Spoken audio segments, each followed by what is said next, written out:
think he's been our biologist in District 6 since 2019. So he's going to tell us more about his duties and obligations and what he can do to help us out as landowners here in Upshur County. So let me welcome David Campbell. I'm going to have to stand over here to work on the computer.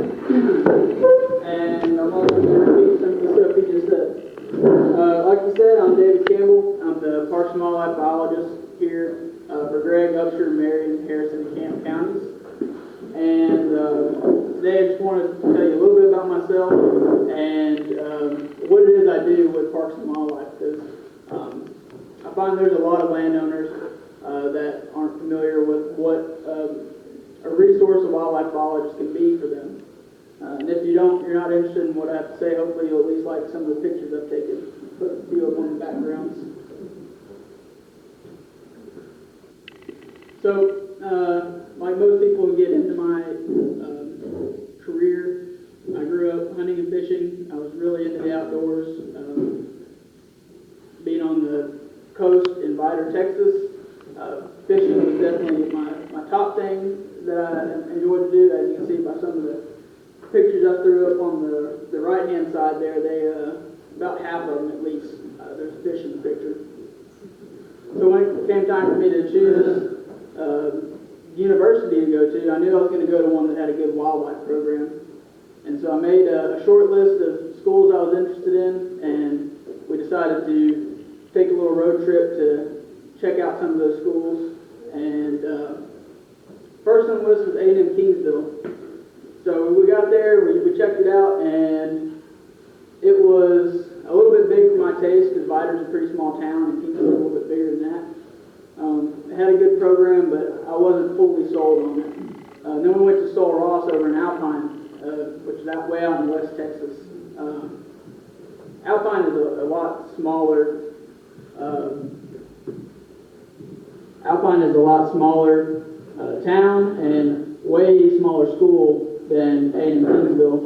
And when I got there, just the environment, because I'd never been out in West Texas before, the environment, the people I met there, the research project they had going on, I was sold 100%. When we were on our way home, I told my mom I was going to go to Sol Ross. And that was until I got back to the house, looked at the map, and realized that there's no water near Sol Ross. So that means there's no fishing. So I ended up at A&M Kingsville because it's right there on the coast. Some of the best saltwater fishing in Texas is right there, within a 15, 20-minute drive. While I was there, I worked on numerous projects involving deer, alligator, a few other different species. And I also spent a lot of time working on private hunting ranches during that time, which, and those ranches varied in size, as you can see. 200 was the smallest, and there was one I worked on for a while that was about 90,000 acres. The one I spent the most time on was a 13,000 acre place, and it was just me and one of my friends from Kingsville that were the only employees on the place. So for someone like me who's really into the outdoors, it was like having my own 13,000 acre playground, especially because the landowner was an absentee landowner, so he lived in a different state. And so we got, as long as we did the work we were supposed to do, we got to do whatever we wanted the rest of the time.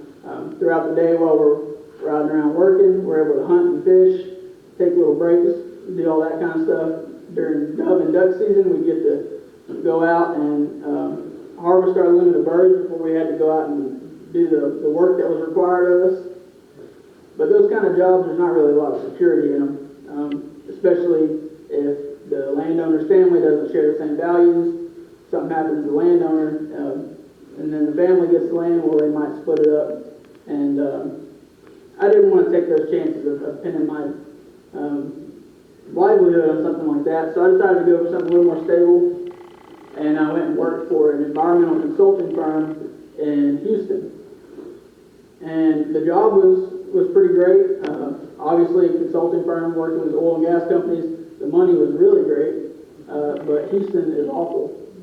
I lasted about 9 months there, and it didn't take long for those days where my 10-mile commute took over an hour, that it didn't take long for those days to wear on me. And so the first chance I did, I jumped on this job over here in East Texas to get back to the Pine Woods. So one of the questions I get asked pretty much anywhere I go with my state truck, whether it's a gas station or out here at Lake of Pine, some of the boat ramps, people ask me if I'm the game warden. And while we both wear the Parks and Wildlife hat, and we might work closely together on some things, what I do is very different from what a game warden does. With Texas being a mostly private state, I am mostly a private lands biologist. The main thing that I'm here for is to work with landowners, providing general technical guidance on ways that they can improve their properties, whether it's through habitat management or evaluating the populations that are on their property. Just be there as a resource for them to help guide them to what they should be doing for their properties. Sometimes that comes in the form of cost share programs, which are resources available to landowners to help them pay for some of these habitat management practices. Unfortunately, that's oftentimes easier said than done, especially for East Texas. A lot of the landowners are on the smaller side, and it can be hard to get contractors out to those properties to actually put those habitat practices on the ground. I also have started having to do a lot more 1-to-1 wildlife tax valuation stuff, especially Upshur County. That's probably the county that I have the most calls about this particular program, which I'll talk a little bit more about that in a little bit. I get to do a few different wildlife surveys, and then the thing that takes up most of my time, and it's how I met Jonathan back there, is the Managed Land Deer Program. Probably takes up over 50% of the hours that I put on my time sheet throughout the year. A little bit about the MLD program. It was basically designed as a way to incentivize landowners to be better land stewards of the properties that they're over, and give them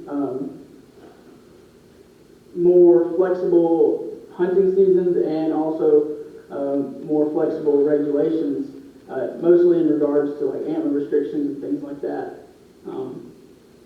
Within that program, there is the harvest option and the conservation option. The harvest option is purely automated.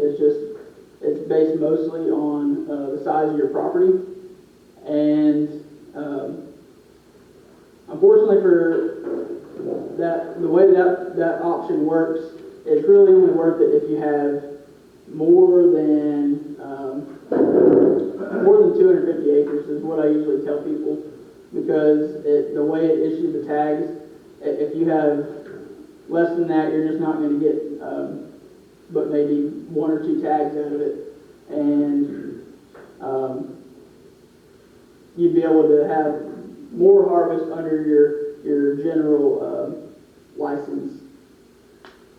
But it could still be worth it if you're the only person hunting on that small property and you have multiple places to hunt, because these MLD tags that you get, you don't have to use your general hunting license tags. You'll use those specific MLD tags in place of that. And then there's the conservation option, which it requires a lot more work on behalf of me and the landowner.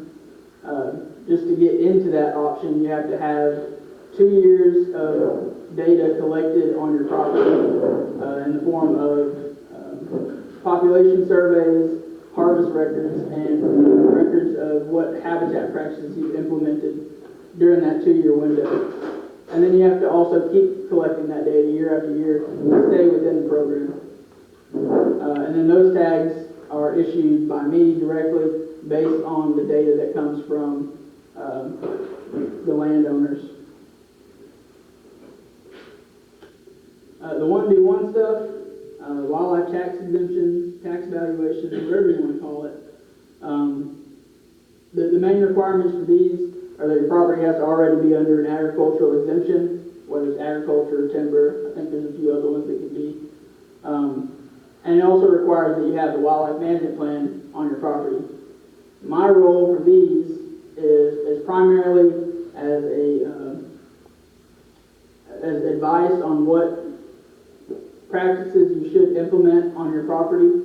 Because with that wildlife management plan, they have it split into 7 different categories, and the requirement is you have to meet at least 3 practices within those 7 categories.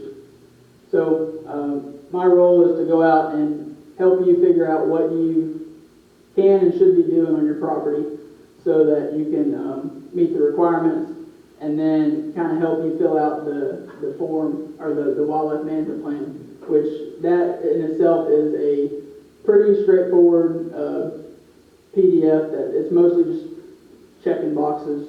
There are a few parts that require a little more detail that I'm able to walk people through on how to do that part. Oh, and another big thing on it is that although there is a spot on the plan for a consulting biologist to put their information down if you were to hire someone to do it,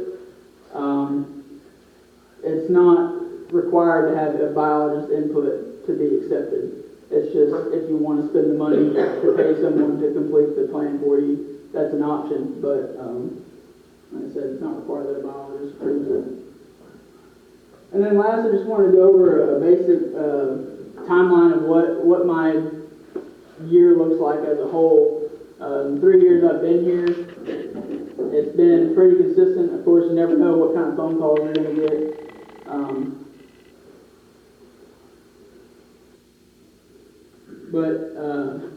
January, February, I'm doing a lot of browse surveys, specifically on those MLD properties that I work with. It's just an additional piece of data that we collect to help support the level of harvest that we're recommending on those properties.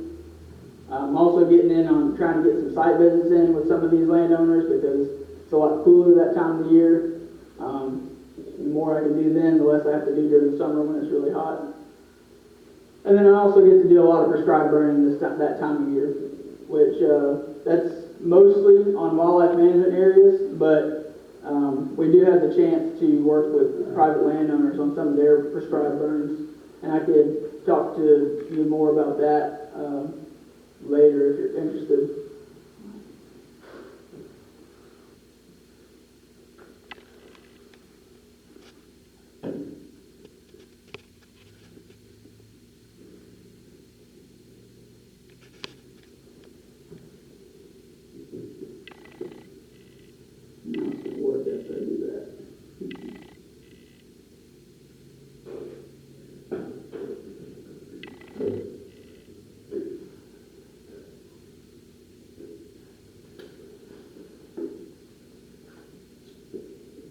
March, April, the burns are starting to slow down because everything's getting greener, it's getting wetter, it's not really conducive to burning.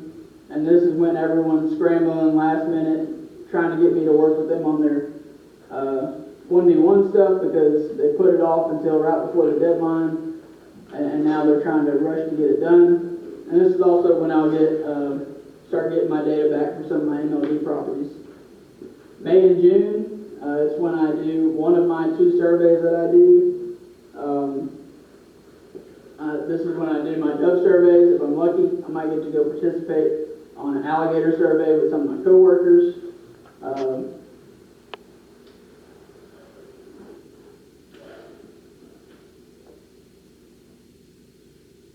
July to August, that's whenever we start conducting our county spotlight lines. Depending on where you live, you might see someone driving down the road at midnight with a big rack in the back of their truck shining spotlight. Chances are it's me and my coworker. But it's probably a good idea to check just in case. Don't do like some people do and chase us down and try to act like you're the law, because that's just going to result in unpleasantness for everyone involved. But we have permission to do it. It does look kind of sketchy if you're sitting in there watching TV and all of a sudden you feel like driving down the road, shining in your pasture. But September to October, first part of September, I'm pretty much just a desk jockey. I'm doing nothing but updating the wildlife management plans for the Mld properties that I work with, pretty much those first 3 weeks of September, so that I can issue their tags before their hunting season starts. Because their hunting season starts a little earlier than regular season does. And then I'm also start getting ready for regular season to kick off, because those first few weeks of general hunting season are the busiest time of year, not only for game wards but for biologists also. During those first few weeks, we're out collecting. All biologists across the state are out collecting antler and age data from deer, as well as chronic wasting disease samples. And I listed that 3 times because I feel like that is the only thing I'm doing for that month and a half, is collecting samples off of both hunter harvested and roadkill deer. There's no chronic wasting disease in our counties, but it's part of a statewide monitoring effort, so that we can, if it was to pop up, so that we could know where it is and implement control measures as quickly as possible to kind of try to reduce the spread of that. Chronic wasting disease is more than an hour-long presentation in and of itself, so I'm just going to move on from that. But if you do happen to see a roadkill, you can text me on the number. I think Jonathan puts cards on all the tables. Text me the location of where it's at, and so that maybe I can try to get a sample off of it. We do collect samples year-round, but most of the time during the winter is the only time we can get those roadkill samples, because it doesn't take long sitting in the sun for the deer to start, doing what dead things do in the sun, and the samples won't be viable if they've been sitting in that heat for too long. So we do the bulk of our sample collection then. And then there, in case you don't get a card, that's my contact info. I got about 200 cards here, so everyone should get one. On the card, it says that my office location is at the NRCS building here in Gilmer, but that's going to be changing here in the next couple months. They're going to be moving me out to the WMA at Caddo Lake. I don't know if any of y'all are familiar with that, but there's a road that's called the 805 Kayak Launch. There's a spot that they're putting in a couple of buildings for us out there. So hopefully that'll be up sooner rather than later.